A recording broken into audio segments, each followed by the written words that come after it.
The Great Mother created the world in water. She makes the future in it. This is how she speaks to us. We look after nature. We are the mamas and do this here. And we mamas see that you are killing it by what you do. We can no longer repair the world. You must. You are uprooting the earth, and we are divining to discover how to teach you to stop.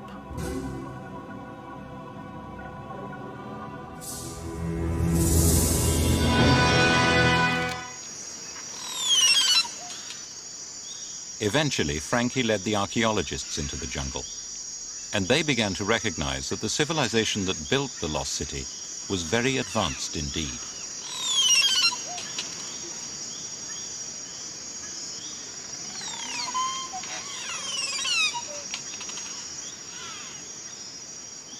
Archaeology actually is just a translation.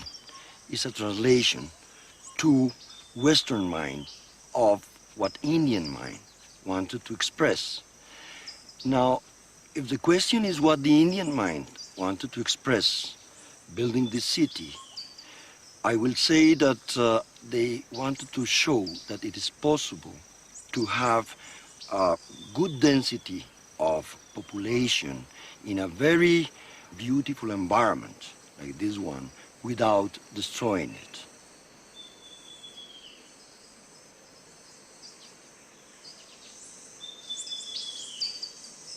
There is also certain techniques of the Tairona. They were adapting the city perfectly to the topographical condition of the area. They were building these walls in a way that they were not eroded as a result of the running water from the constant and very frequent rains of the area. If the city did not blend with the powerful forces of nature that shaped this jungle, it would have been broken apart by roots and washed away by rain. But it was abandoned 400 years ago, and it's still there.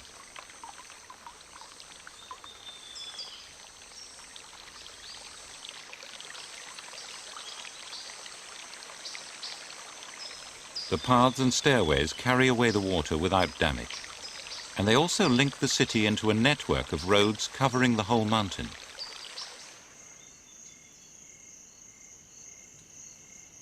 The city was too large to support itself.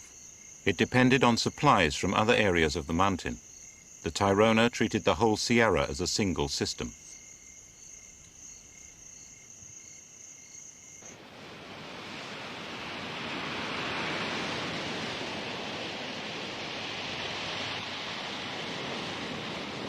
The Sierra is a copy of the whole planet in miniature. At the edge of the sea, it's in the tropics. It's very hot and very lush.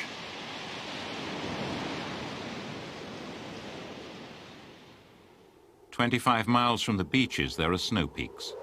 Here, the climate is Arctic, the temperature never rising to zero. Every range of temperature and every range of rainfall. Parts of the Sierra are desert.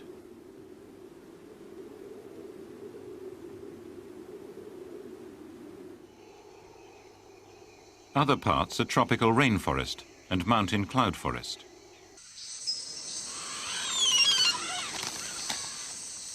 Almost every animal and every plant from anywhere in the world can find a home somewhere in the Sierra. Only the birds can leave. Everything else is trapped in the pocket environment that suits it.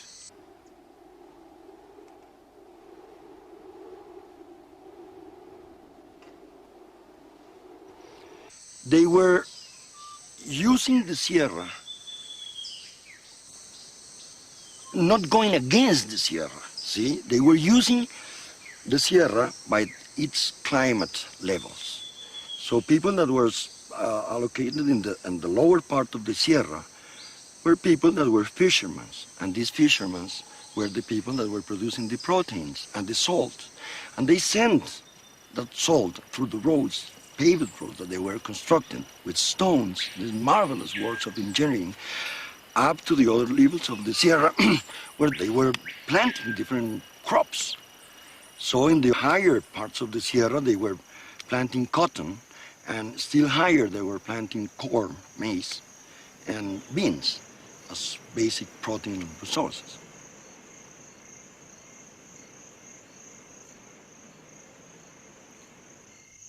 The whole Sierra was farmed and structured. Almost every slope has been terraced for planting.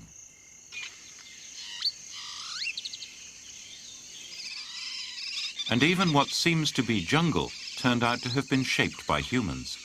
The balance of different kinds of plants and trees has been shown to be quite different from that of uninhabited jungle. In fact, this is a huge, overgrown Tairona garden.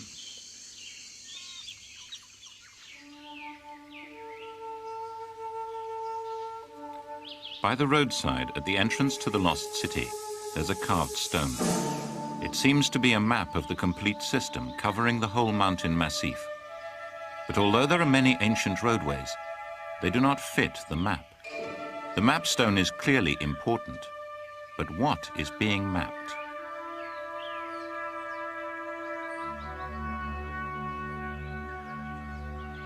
There are people who know. The descendants of the Tairona, the Kogi, still live in cities higher in the Sierra. All of the civilizations that flourished in South America were demolished by conquest, except this one. But they do not speak to us, and no Colombian speaks their language.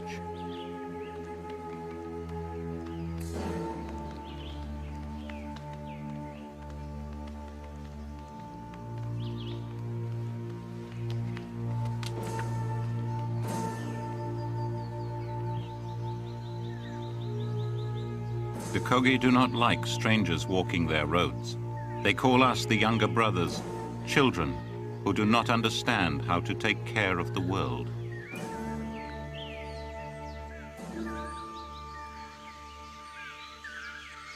"300,000 people in the past were able to survive in the Sierra without creating an ecological mess. And today, much fewer settlers are really harming very badly the Sierra. Yet there are still towns without the wheel, farmers without the plow, educators without the written word, priests who have the power of government. To learn how the Tairona organized the life of the heart of the world, we would have to go to the Kogi. Everyone said this was impossible. A government official who the Kogis trust climbed the mountain with my letter. A Spanish-speaking Kogi went with her to interpret it. And eventually word came back, the mamas wanted to speak. They said they had a message to give to the world. We would not be allowed to see everything or to learn every secret. We never learned anyone's real name. Everyone is known by a Spanish pseudonym.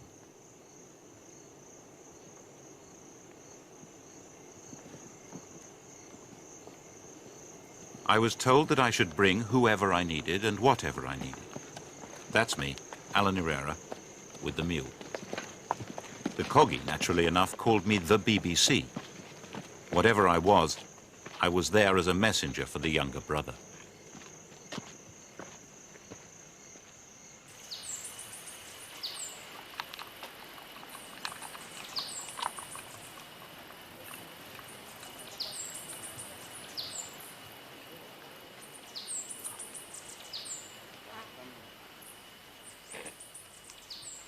In the beginning, the Great Mother divided up the earth.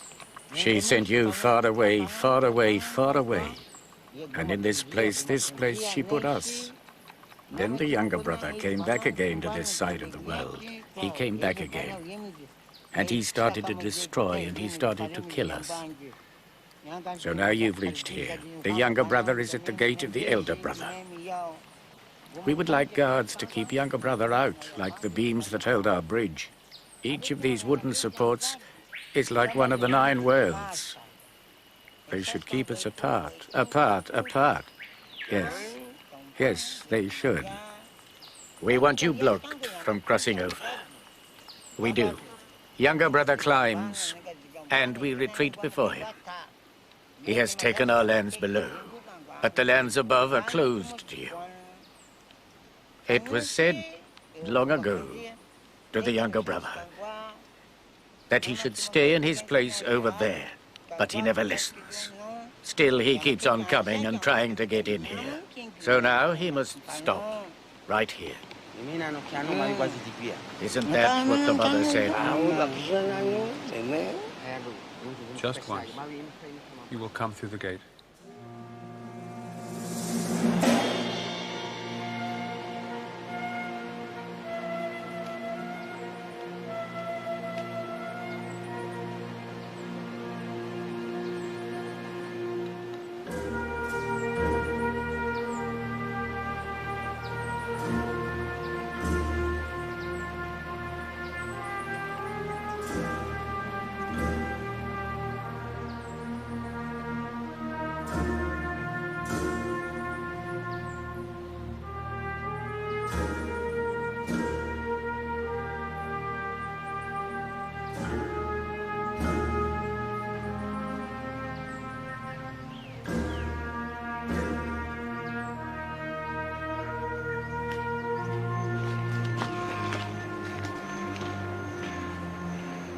This is my third successive January in the Sierra, but it's the first time I've ever been allowed up this far.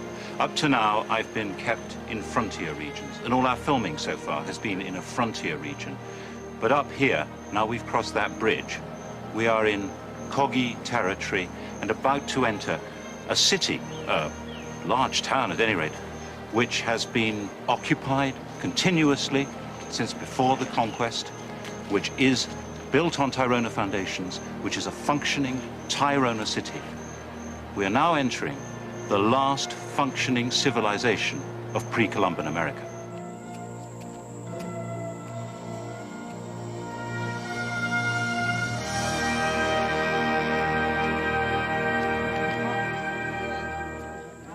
Bueno, entonces ya va de Google Panak waqa. Bada ish bes ni inge noch ni tama chakan tiken to kinardo. Es mit dem hot kike bas qat quas nada.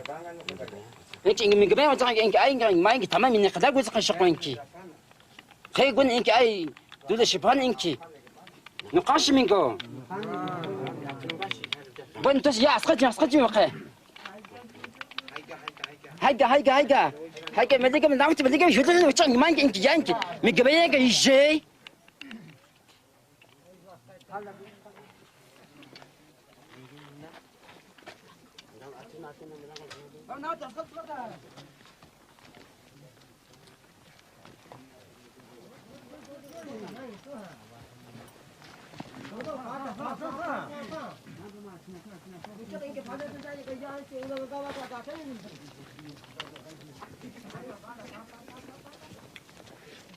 The ordinary citizens were described to me as vassals.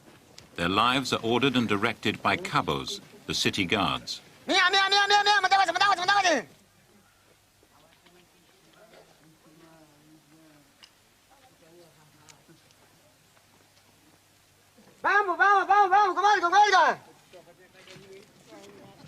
They control what comes in from the outside. Iron tools are useful, but shoes would break the contact between people and the earth.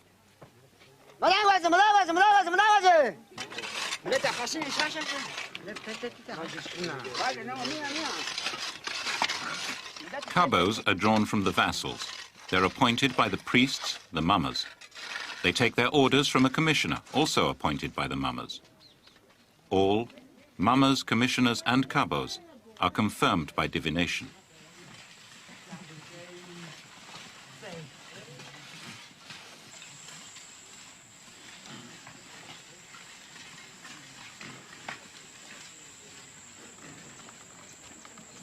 This rigid society, in which every man must work when he's told to work, maintains the paths of its ancestors.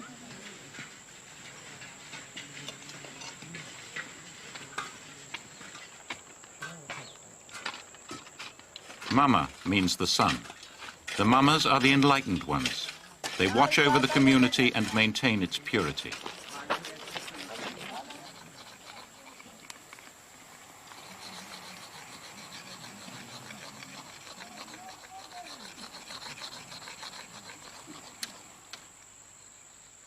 In each town there is a large house which only men may enter. This is the Nuhwe, the World House. The thatched roof and palm leaf walls are replaced every few years, but a Nuhwe has stood here for more than 1,000 years.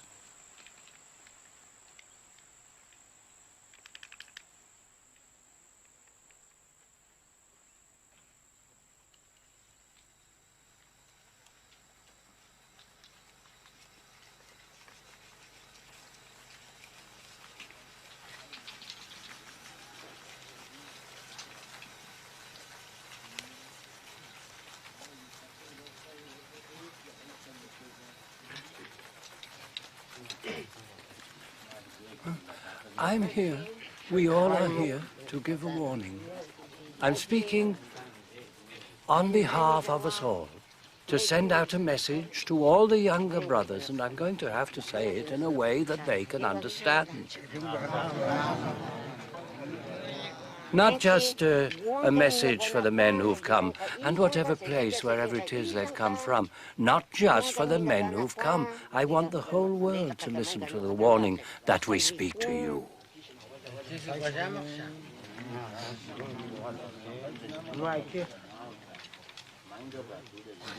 She taught, the Great Mother taught.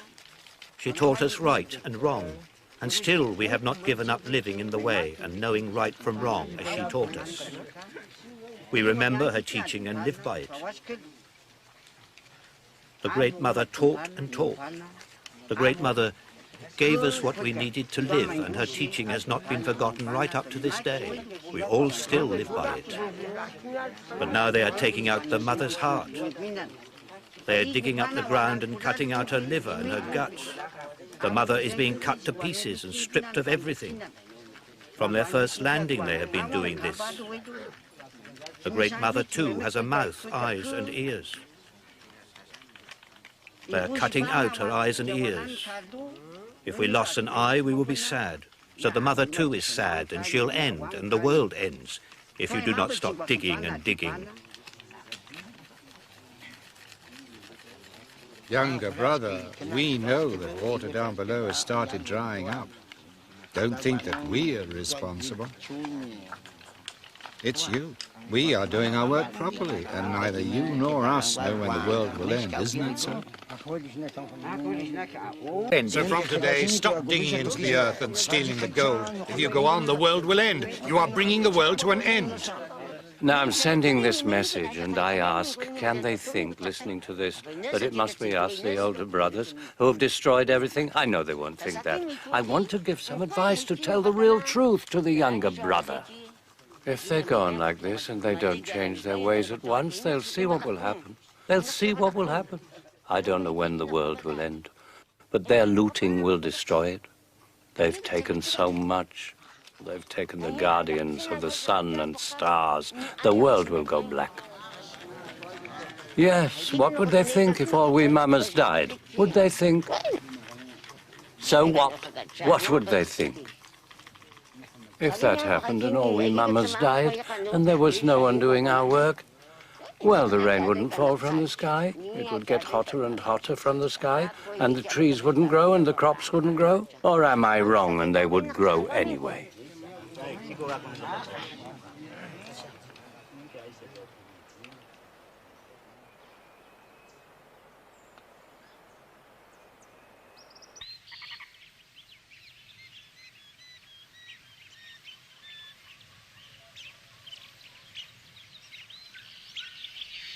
Are we really meant to believe that the Kogi have been secretly taking care of the world for centuries? They believe it.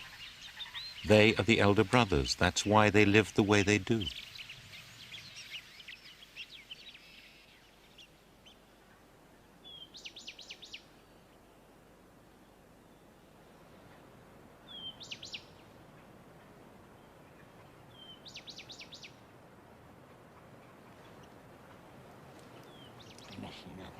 This boy of 18 is being initiated as a man.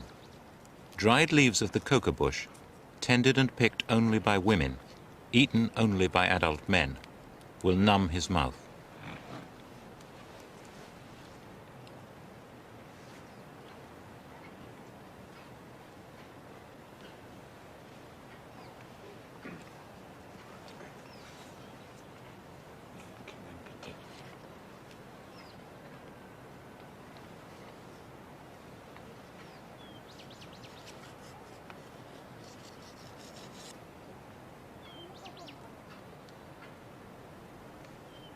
There is powdered lime on the stick.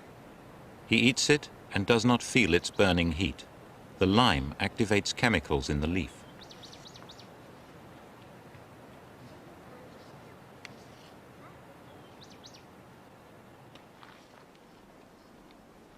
They believe that natural coca civilizes men. The toasted leaf they chew is as far from refined cocaine as rye bread is from rye whiskey.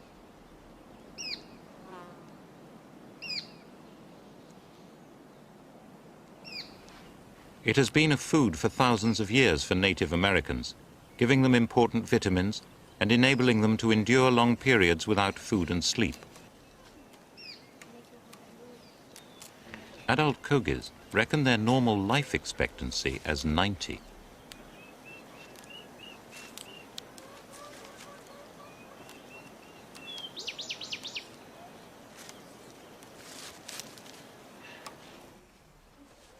The lime is kept in the poporo, the symbol of manhood.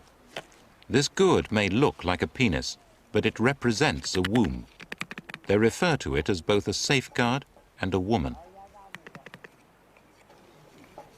The lime-covered stick, representing the male part, is wiped on the top, building up a disc of hardened lime on the rim. Unbalanced masculinity, without this image of both sexes working together, would be dangerous. The poporo is the mark of civilization. Eating from it reminds a man of what he is and keeps him in harmony with the Great Mother. Slowly bring it out, then suck it. And think of the Great Mother. Ask for your poporo in spirit. Concentrate, think about it. Ask for it. Ask with your mind. For the spirit guardians to grant these. The guardian of the poporo and of the stick, the guardian of the gourds. Mama Bernardo comes from a long line of ancient priests.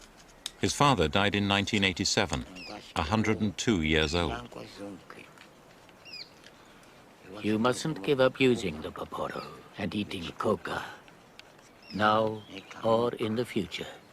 Otherwise, you're not a man and can't be married. You should think about all this, about the poporo and what it means. It's a woman. Now that you can use it, you can take a wife. You can take a wife, but you've got to think carefully. When you were married and you have a woman, you have to look after her. You have to work for her. You mustn't ever hit her or mistreat her.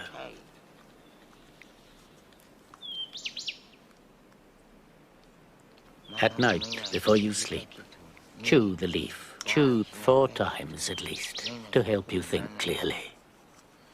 And think what you're going to do the next day. What things need to be done and how you're going to do them. Think it through.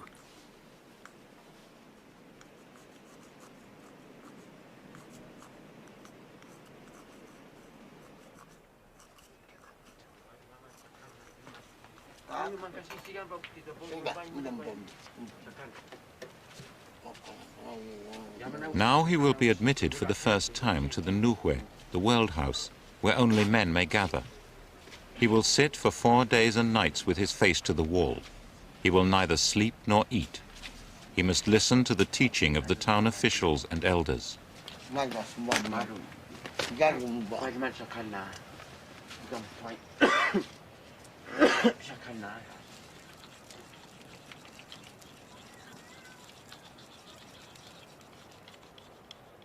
Now, you're going to have to pay attention and think carefully about everything the mamas say. You must listen to their words, you must remember what they tell you, and you must think about it very carefully. And that way you will behave well. You can't just cut banana trees, you can't cut them, because banana trees are like your father, like your mother. You have to respect them as much as any person. You must be respectful.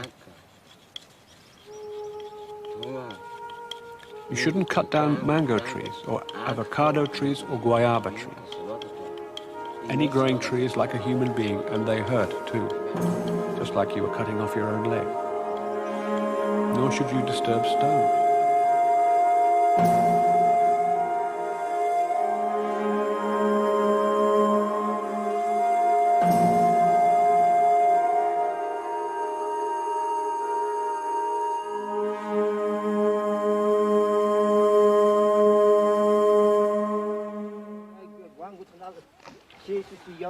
Ramon Hill is the person who the Kogi are using to explain their teaching to the world outside. A full Indian, but only half Kogi, he can read and write Spanish. The Mamas taught Ramon for 14 months and then sent him to communicate with us. Humans need water. They have to have water to live. The earth is the same. It was made perfect by Saranqua, but now it is weak and diseased. The animals die, the trees dry up, people become ill. Many new illnesses will appear. There will be no cure or medicine for them. And the reason is that younger brother is violating fundamental principles continually and totally. Drilling, mining, extracting petrol, minerals, stripping away the world. This is destroying all order and damaging the world. BBC, tell the younger brother, open your eyes. Hear the Mama's law and story, learn how things really are.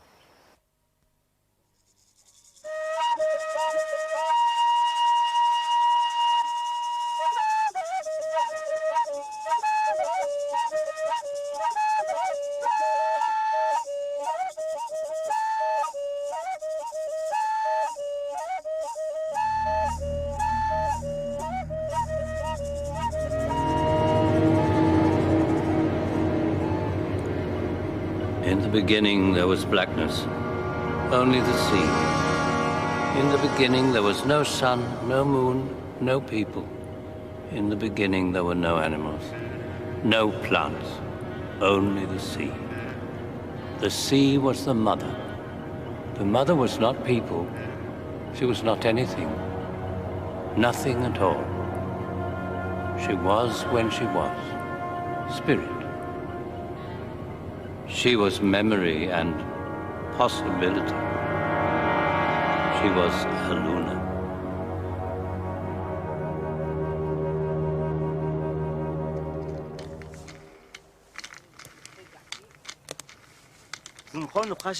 We must explain these things. We shouldn't threaten or insult, but it's good that we speak.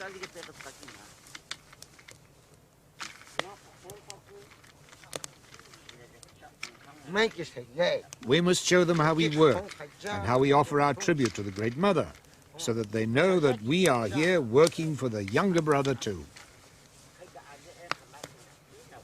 The Mamas work not only for the Kogis, but for all the people in the world.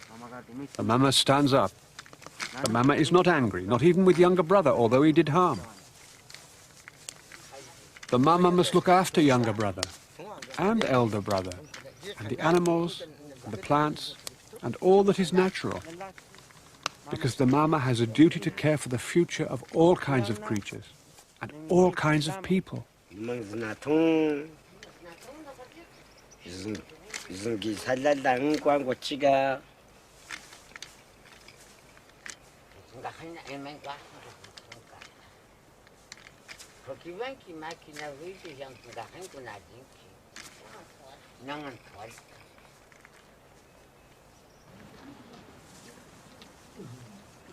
The Mamas want to teach us how the world was made. They say that we mutilate the world because we do not remember the Great Mother. She is not a distant God. She is the mind inside nature.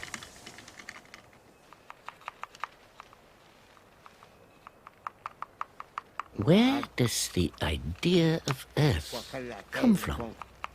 Where do we get the idea of water? Why do we have a word for it? These things were conceived in the beginning, before the dawning. These were ideas, water and earth. We can only have ideas of things that have already been conceived in a Luna. Before the dawning, before there was anything, we were conceived in the water of a Luna. So were the trees, the mountains, everything.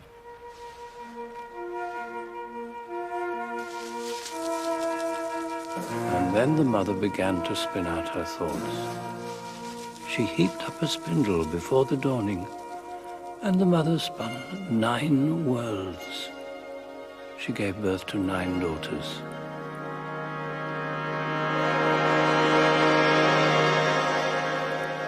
Each world had its own color, and she gave birth to sons, the lords of creation. One was Saranque, and then she wondered, how will we create a living thing? It was hard to understand how to make a human. The mother and her children had to think very hard. How does an eye work? How does a foot work? And when it was done, the 9th world was peopled. But this was before the dawning. There was still no people, no plants, no animals, no sun. Only the mother, only Aluna.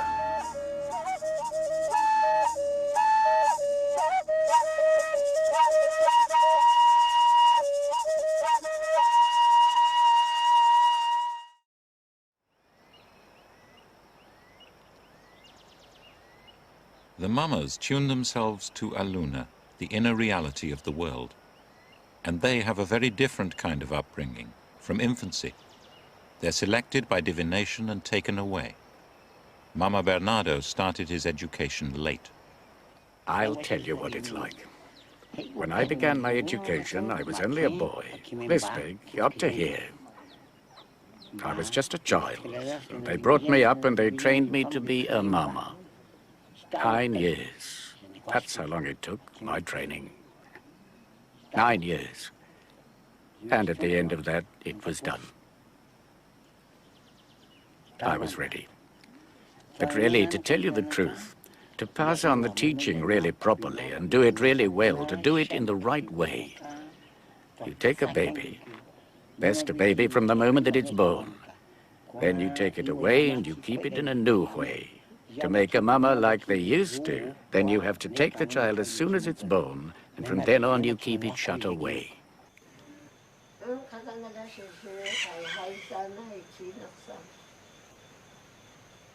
The child is sometimes educated in a specially built house, sometimes in a cave. It learns to meditate on the Great Mother and on other spirits who come from the Mother, the guardians of all living things. These must be helped and cared for because they nurture the world. They must be given nourishment, represented by offerings of fragments of thread and leaf and stone.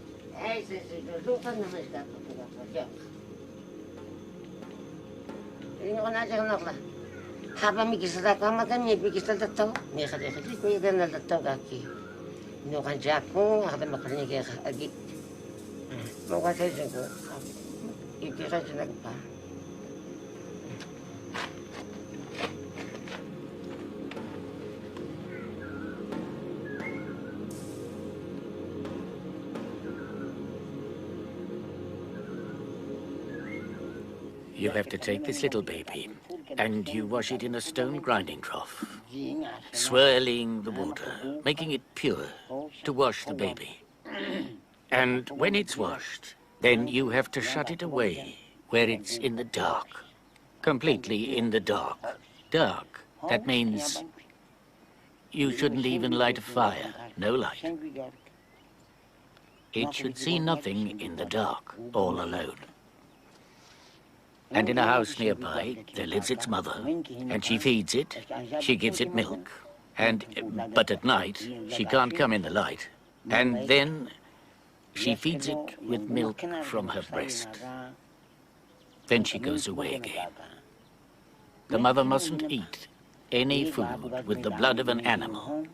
And that means she mustn't eat any chicken or anything that comes from pigs. No beef. Her food must all be white. White beans, white potatoes, white snails, right? It must all be white, white, white. Enina, calcete. Enina, pagamento, plata, la princesa casar. Amata ni kotong, haba mikisal ni kotong, ni haba ki ganyi kisal to. Nung kamang ko nugi kimang ko tatakpoy ni amakancha. Wala na ch. Buchiga ke. Kuchino ka kwani kuno ka. Kaji ka wa. Haba ko na muksaga la gaza kya wa. Ska wa. Kagwani no ka. In a sense, the student mama has been kept in a second womb. To 9 months have been added 9 years. Old wise men came into the dark speaking of mountains and birds and animals which could only be imagined. What must it be like to emerge into the light?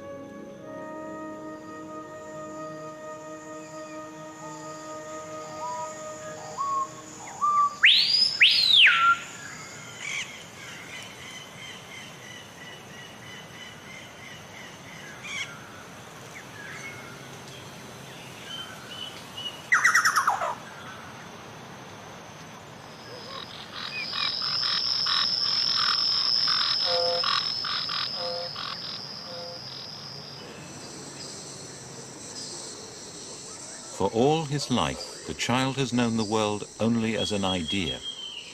His physical senses have been kept alive, but only just. Just enough light to avoid blindness, just enough food to avoid starvation. But no meat, no salt, only lukewarm water to drink. And now, in place of the world he has imagined, he sees the world created by the Great Mother. He could not have imagined the grandeur or the detail.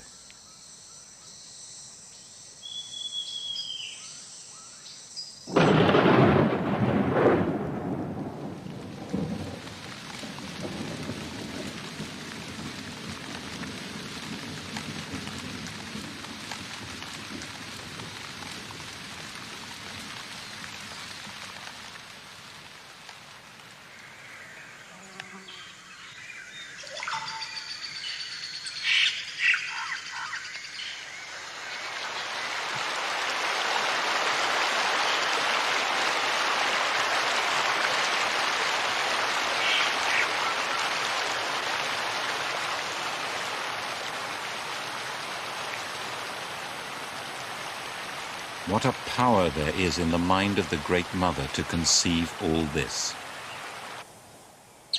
And this power has been shaped in so many ways, so many forces. A vibrant, powerful dance has been shaped, the dance of life. He has been told of it, but he must be dazed by it for the rest of his life.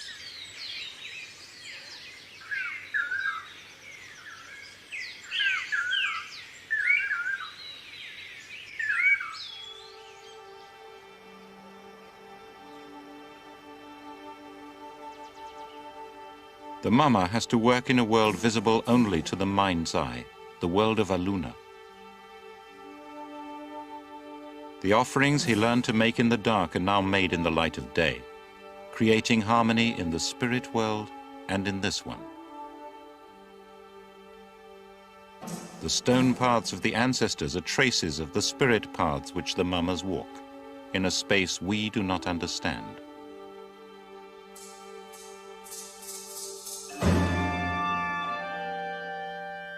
These are the paths on the mapstone. They do not match the material pathways. They're lines of thought, not lines on the ground. But there were points where the two worlds used to meet.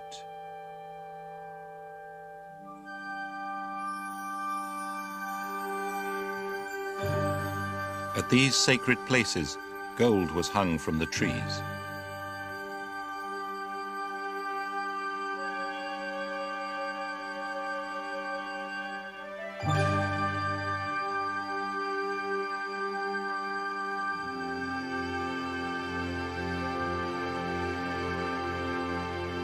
Immortal gold carried the mystery of life from Aluna into matter.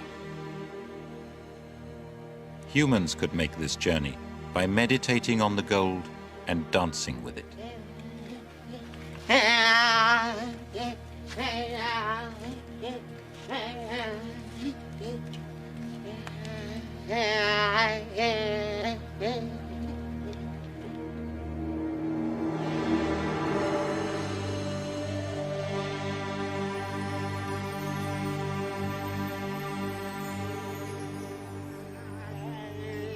One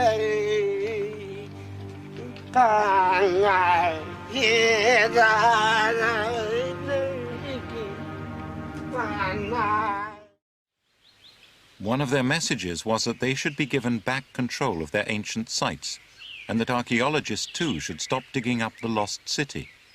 Ramon came down from the mountain and gave the Mama's message to the Colombian government. And they obeyed. Today, the Kogi are moving back into the cities of their ancestors. They consider this as the center of the world, and it is what we might call a whole integrated organism, from which is to call it, and each site is part of this organism. And it's the interrelation of these sites that keeps the world in harmony. And it is the duty of the Mamas to see that the world remains in harmony. This is the way they consider that they are responsible for the harmony of the world. Now, if you take out one of these sites, or if you excavate, and you take out what is buried in these sites, you're taking out the fundamental energy. And by taking out the fundamental energy, you're taking a part out of the whole, out of the system. And therefore the Kogis cannot be responsible, cannot handle the harmony of the world anymore. And that's why they consider fundamental that each part be integrated into the whole.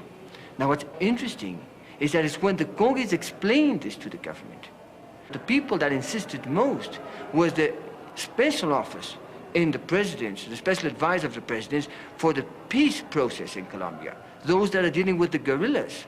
It was the head of the peace process that said, look, if we're looking for peace in the country, and they're looking for harmony, we must listen to their way of finding harmony, and therefore the site must be returned to them.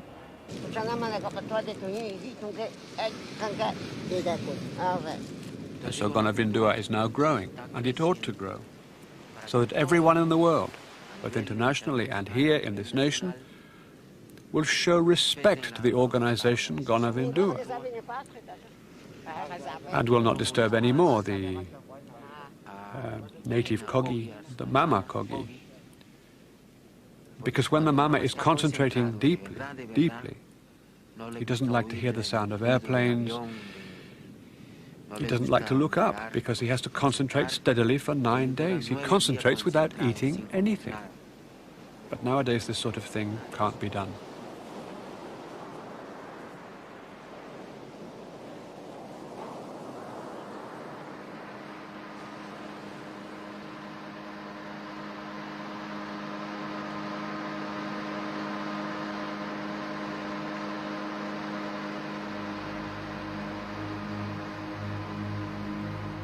This was the site of a sacred freshwater lake. It was drained to build a power station. And here the Kogi have come to try to restore harmony to a shattered world, to struggle to give back its balance. They have to restore harmony over the whole Sierra, the heart of the world. While offerings are made down at the sea, others are making them high on the cold peaks above.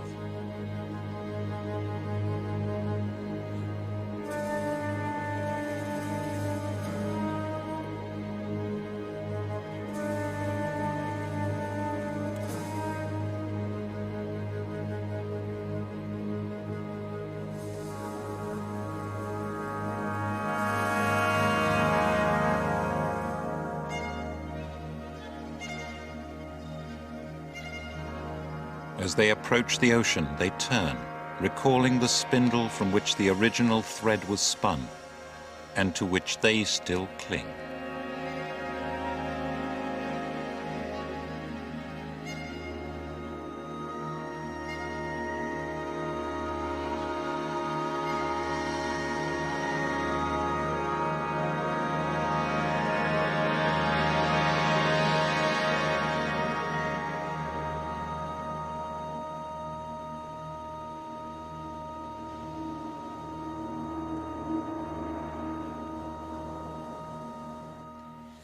Because you take out so much gasoline and minerals, the earth is becoming steadily weaker. And so the Mama has been thinking, what can we do to make sure that the younger brother fully understands? Because the Mama says that it's very difficult for the younger brother to to listen well and to hear. But it will be even harder for him to give things up. But he's going to have to learn. Younger brother must listen carefully to the history of the mama, the law of the mama, the beliefs of the mama.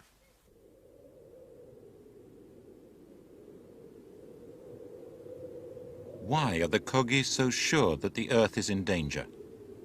The answer is high on the mountain peaks. This is the most sacred land of all. The mamas did not forbid me to go, but they did avert their eyes.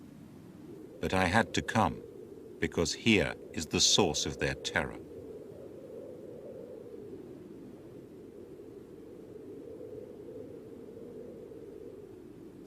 This is our last day in the Sierra, and it's the highest point that we're going to reach. This is the tundra, what they call the Paramo. To the Kogi, this is the most sacred place of all, because this is what fertility depends on. The most important payments that they make to the soil are the ones which are carried down from here to the sea, and from the sea back up here. They mirror a natural exchange, a water cycle on which the whole fertility of the Sierra depends. This is where the rivers are born, as meltwater from the snow and the glaciers flow down to the sea through the forests and jungle. And that water comes back in the form of clouds, whose water is deposited here again. The whole life of the Sierra depends on this region. Around here, it's yellow. It should be green. These little bushes once covered the whole area. Now, they're perishing. The water has gone.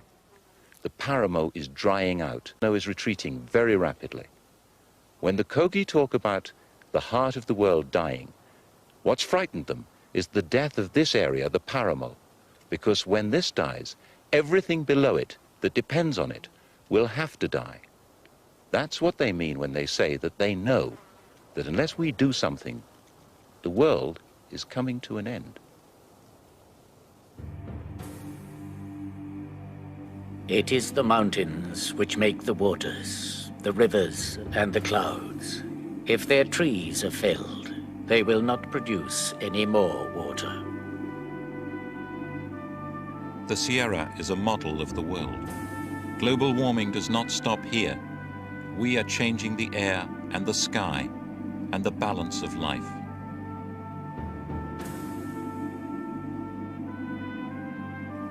They have taken the clouds from the Paramo. They have sold the clouds.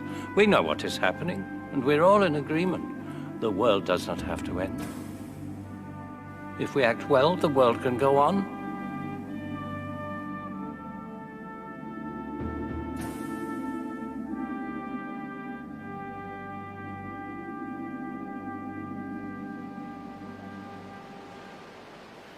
We are going to close the bridge now, but we want younger brother to know that he can't come here again. He can't come back. We are putting a barrier here so that he respects us, understands. We don't want him coming up here and interfering with us. He has destroyed so much. Does he see? No. Understand? No. Start to understand, or what will happen? Right, that's it.